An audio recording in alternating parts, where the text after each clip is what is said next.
Hi friends, welcome to our channel. Murali Mohan క్రమశిక్షణ కలిగిన నటుడు. హీరోగా అనేక సినిమాలలో నటించిన ఆయన ఆ తర్వాత క్యారెక్టర్ ఆర్టిస్ట్గా కూడా అనేక సినిమాలు చేశారు. ఐ డ్రీమ్కి ఇచ్చిన ఇంటర్వ్యూలో మురళీ మోహన్ మాట్లాడుతూ శ్రీదేవిని గురించి ప్రస్తావించారు. చాలామంది హీరోయిన్గా శ్రీదేవి ఫస్ట్ సినిమా 16 ఏళ్ల వయసు అని తొలిసారిగా చంద్రమోహన్ జోడిగా చేసిందని అనుకుంటారు.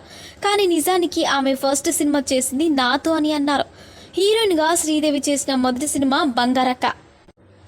ఆ సినిమాలో హీరో నేనే, సంగీతం మాస్టర్గా నేను, స్టూడెంట్గా తాను చేశాం.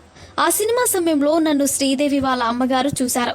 కుర్రాడు బుద్ధిమంతుడిలా ఉన్నాడు, చేతిలో సినిమాలు కూడా బాగానే ఉన్నాయి. మా శ్రీదేవినిచ్చి చేస్తే బాగుంటుందేమో అని నాకు తెలిసిన ఆవిడతో అన్నారట. అయ్యో, ఆయనకి ఆల్రెడీ పెళ్ళైపోయింది, 2 పిల్లలు కూడా అని నాకు తెలిసిన ఆవిడ చెప్పినా శ్రీదేవి వాళ్ళ అమ్మగారు నమ్మలేదట.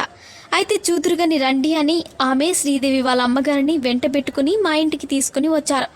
మా ఆవిడను, మా 2 పిల్లలను చూసిన తర్వాత ఆమె నమ్మడం జరిగిందని చెప్పారు. ఇలాంటి ఇన్సిడెంట్లు 1-2 జరిగినా మా ఆవిడ లైట్గానే తీసుకునేది అని అన్నారు. మరిన్ని ఇంట్రెస్టింగ్ అప్డేట్స్ కోసం మా ఛానల్ని సబ్స్క్రైబ్ చేసుకోండి.